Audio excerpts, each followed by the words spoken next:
ಉತ್ತರ ಕರ್ನಾಟಕದ ಹೆಮ್ಮೆಯ ರೈತ ಧ್ವನಿ. ರೈತ ಧ್ವನಿ ನ್ಯೂಸ್ಗೆ ಸ್ವಾಗತ.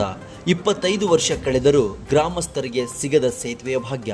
ಹಾವೇರಿ ಜಿಲ್ಲೆಯ ಹಳೆಬಂಕಾಪುರ ಗ್ರಾಮದ ರಸ್ತೆ ಮಳೆಗಾಲ ಬಂತು ಎಂದರೆ ಸಂಪೂರ್ಣ ಜಲಾವೃತಗೊಳ್ಳುತ್ತದೆ. ರಸ್ತೆಗೆ ಸೇತುವೆ ನಿರ್ಮಾಣಕ್ಕಾಗಿ 25 ವರ್ಷಗಳಿಂದ ಗ್ರಾಮಸ್ಥರು ಹೋರಾಟ ನಡೆಸುತ್ತಿದ್ದಾರೆ. ಹಲವಾರು ಬಾರಿ ಸಂಬಂಧಪಟ್ಟ ಸ್ಥಳೀಯ ಶಾಸಕರಿಗೆ ಅಧಿಕಾರಿಗಳಿಗೆ ಮನವಿಯನ್ನು ಕೊಟ್ಟರೂ ಯಾವುದೇ ಪ್ರಯೋಜನವಾಗಿಲ್ಲ.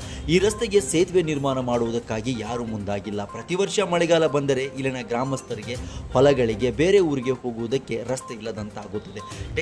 ಇನ್ನು ತುರ್ತು ಸಂದರ್ಭ ಎದುರಾದರೆ ಗ್ರಾಮಸ್ಥರು ತೊಂದರೆಗೀಡಾಗುವ ಪರಿಸ್ಥಿತಿ ನಿರ್ಮಾಣವಾಗಿದೆ. ರಸ್ತೆಯ ಪಕ್ಕದಲ್ಲಿ ಬೃಹತ್ ಕೆರೆಗಳು ಇರುವುದರಿಂದ ಕೆರೆಗಳು ತುಂಬಿ ನೀರು ಹೆಚ್ಚಾಗಿ ರಸ್ತೆಯಲ್ಲಿ ನಿಲ್ಲುತ್ತವೆ. ರಸ್ತೆ ತಗ್ಗಿನ ಅಂಚಿನಲ್ಲಿ ಇರುವುದರಿಂದ ಸೇತುವೆ ಬಹಳ ಅವಶ್ಯಕತೆ. ಮಳೆ ಬಂದರೆ ರಸ್ತೆಯು ಬಂದಾಗುತ್ತವೆ. ಶಾಲಾ ಮಕ್ಕಳಿಗೆ ಬಸ್ ಇಲ್ಲದಂತಾಗುತ್ತದೆ. ಒಂದು ಕಡೆಯಿಂದ ಇನ್ನೊಂದು ಕಡೆಗೆ ಸಂಚಾರ ಮಾಡುವವರಿಗೆ ತುಂಬಾ ಸಮಸ್ಯೆ ಆಗುತ್ತದೆ. ಸ್ಥಳೀಯ ಬಸವರಾಜ್ ಅವರು, ನಿಮ್ಮೂರು ಹಳ್ಳ ಜಾಸ್ತಿ ಮಳೆ ಆದ್ರೆ ತುಂಬಿಡ್ತೈತ್ರಿ. ಅದಕ್ಕೆ ಸೇತುವೆ ಕಟ್ಬೇಕಂತ ನಿಮ್ಮೂರು ಏನಾದ್ರು? ಹೌದ್ರಿ, ಸೇತುವೆ ಕಟ್ಬೇಕು. ಅಡ್ಡಾಡಕ ರೈತರಿಗೆಲ್ಲ ತೊಂದರೆ ಆಕೈತಿ. ಹ್ಞೂ ಎಲ್ಲ ಹೋಗೋರಿ ಹೊಲಕ್ಕೆ ಬರೋದೆಲ್ಲ ತೊಂದರೆ ಐತಿ. ಎಷ್ಟು ವರ್ಷದಿಂದ ಹಂಗೈತ್ರಿ ಅದು? ಭಾಳ ವರ್ಷ ಆಯ್ತು. ಎಲ್ಲ ಸುಮಾರು ವರ್ಷದಿಂದ ಎಲ್ಲಿ ಆಗಿಲ್ಲ ಅದು. ಒಟ್ಟ ಆಗಿದೇ ಇಲ್ಲ ಅದು. ಈಗ ಮಳೆ ಬಂದ್ರೆಲ್ಲ ರೋಡ್ ಬಂದ್ರೆ ಎಲ್ಲ ಬಂದ, ಯಾರು ಹೋಗಲ್ಲ. ನಿತ್ತಾಗಿತ್ತ ಯಾರು ಬರೋದಿಲ್ಲ.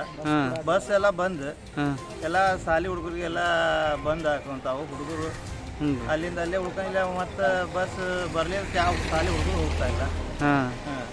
ಈಗ ಸ್ಥಳೀಯ ಶಾಸಕರಿಗೆ ಏನಾರ ಮನವಿ ಮಾಡಿದ್ರ ನೀವು? ನೀವೇ ಮಾಡಿದ್ವಿ, ಮನೆ ಎನ್ಕ್ವೈರಿ ಮಾಡ್ಕೊಂಡು ಹೋಗ್ಯಾರ. ಅಲ್ಲ ಅದು ಏನು ಇನ್ನೂ ಬಂದಿಲ್ಲ, ಗೊತ್ತಾಗ್ತಾ ಇಲ್ಲ.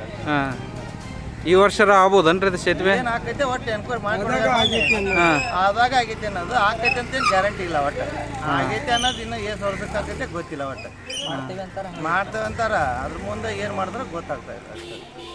ನಿಮ್ಮ ಹೆಸರು ಹೇಳ್ರಿ? ಬಸವರಾಜ್ ಮೊರಾರಿ ಅಂತೇಳಿ. ಏನಾದರೂ ಸಂಬಂಧಪಟ್ಟ ಸ್ಥಳೀಯ ಅಧಿಕಾರಿಗಳು ಶಾಸಕರು ಸೇತುವೆ ನಿರ್ಮಾಣ ಮಾಡಬೇಕೆಂಬುದು ರೈತ ಧ್ವನಿಯ ಆಗ್ರಹ. ನ್ಯೂಸ್ ಡೆಸ್ಕ್, ರೈತ ಧ್ವನಿ ನ್ಯೂಸ್, ಹಾವೇರಿ.